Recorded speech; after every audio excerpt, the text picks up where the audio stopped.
Have you ever heard a sound so out of place, so chilling, that it makes the hair on the back of your neck stand up? Imagine walking past an old, forgotten playground late at night. The moon is a sliver in the sky, casting long, eerie shadows from the rusted swing set and the lonely slide. It's completely deserted. And then you hear it, the faint, unmistakable sound of children's laughter. That's exactly what residents near an abandoned playground in Portland, Oregon, started reporting back in June of 2018. It wasn't a one-time thing. Every night, like clockwork, just before midnight, the sounds would start. Giggles, shouts of joy, the rhythmic creak of swings going back and forth. But whenever someone got close enough to investigate, the sounds would abruptly stop. The playground would fall silent, empty, and still. People were spooked. Was it a prank? Maybe the wind playing tricks. But the laughter sounded so real, so full of life. It was a joyful sound that had no place in the dead of night, in a place left to decay. The stories spread through the neighborhood, whispered from one concerned person to another. The ghost children, they called them. It became the local legend, a creepy bedtime story that was actually happening just a few blocks away. The police received a few calls, but what could they do? Report a laughing ghost. They drove by, saw nothing, and dismissed it as overactive imaginations or noise carrying from a nearby park. But the residents knew what they heard. It was too consistent, too clear. Frustrated and a little terrified, a group of neighbors decided they needed proof. They weren't ghost hunters, just regular people who wanted to understand what was going on in their quiet corner of Portland. So, they pooled some money and bought a few motion-activated night vision cameras. Their plan was simple: set them up around the playground, point them at the swings, the slide, the roundabout, and wait. They wanted to catch the pranksters in the act, or maybe something else. They placed one camera high up on a telephone pole for a wide view, another hidden in a bush near the swing set, and a third aimed directly at the old metal slide. Then, they went home and waited for the night. The next morning, they gathered to review the footage. The first few hours were exactly what you'd expect. Nothing. Just grainy, black and white images of an empty playground. A cat wanders through at one point, but then, at exactly 11:45 p.m., the camera near the swings clicked on. The group leaned in closer to the laptop screen. Their breath held on the screen. One of the swings started to move. Slowly at first, just a gentle rock back and forth. But there was no wind that night. The trees in the background were perfectly still. Then the swing started going higher and higher, more violently, as if an invisible child was pumping their legs with all their might. A second swing joined in, then a third, all moving in a chaotic, unsynchronized dance.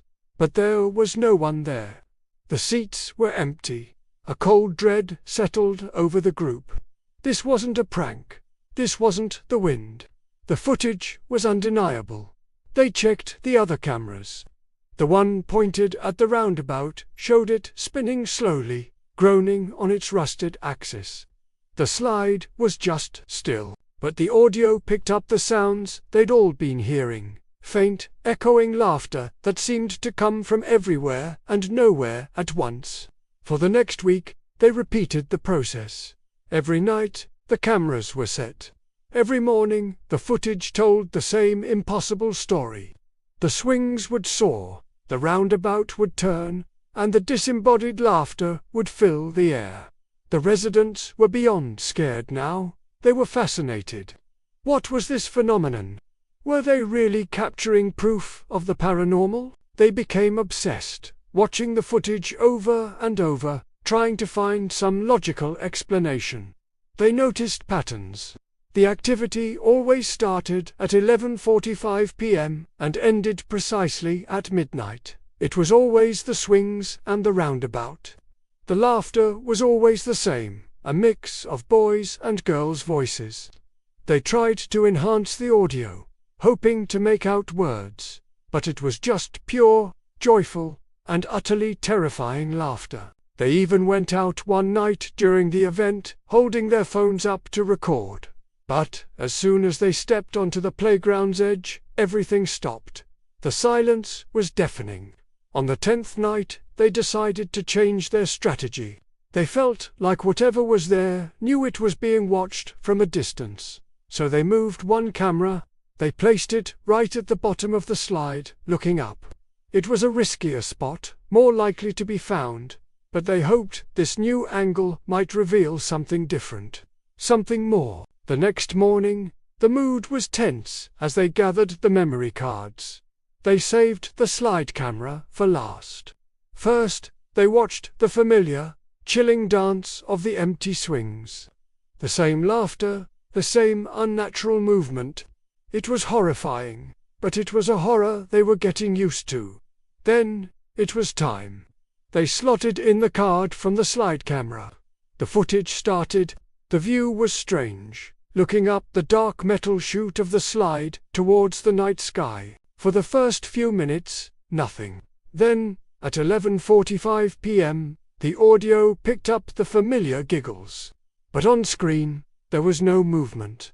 The slide remained empty. They watched, disappointed. Maybe this angle was a bust. They were about to fast forward when one of them shouted, "Wait, go back, look." They rewound the footage a few seconds and played it in slow motion. At the top of the slide, something was blocking out the stars. It was a shape, dark, indistinct. As they watched, frame by frame, the shape became clearer. It was a silhouette, the small, unmistakable silhouette of a child, sitting at the top of the slide, legs dangling over the edge. A collective gasp went through the room. They had captured one, but it got worse. Another silhouette appeared next to the first one, and another. Soon, the entire top of the slide was crowded with the dark outlines of small children. They weren't moving, just sitting there, looking down, looking directly at the camera. The group stared at the screen, their blood running cold. These weren't playful spirits. The feeling they got from this image was not joy. It was watchful, malevolent. The laughter on the audio track suddenly didn't sound so happy anymore. It sounded like a trap, a lure. And then came the final, horrifying twist. The timestamp on the footage read 11:59 p.m. As the clock was about to tick over to midnight, one of the silhouettes waved, a slow, deliberate wave, directly at the camera. And then, at the stroke of midnight, the screen went to static. Not just the footage ending, pure, white noise static. The camera had died. When they went back to retrieve it, the camera was fried, completely unusable. The other cameras were fine, but the one that had captured the silhouettes was destroyed. It was as if the children, or whatever they were, didn't just want to stop being filmed. They wanted to reach out and break the thing that was watching them. The neighbors never put cameras up again. They didn't need any more proof. They had their answer, and it was more terrifying than any of them could have imagined. The playground wasn't just haunted. It felt like it was waiting. The laughter wasn't an echo of the past. It was a call to the present. The story of the Portland playground serves as a chilling reminder that some places are left abandoned for a reason, and that sometimes, when you hear children's laughter in the dark, you shouldn't go looking for where it's coming from, because some laughter never dies, it waits for you. Thank you so much for joining me on this deep dive into one of America's creepiest local legends. If you enjoyed this story, please hit that like button and subscribe for more chilling tales. And don't forget to ring the notification bell so you never miss an upload. Until next time, stay safe and be careful what you listen for in the dark.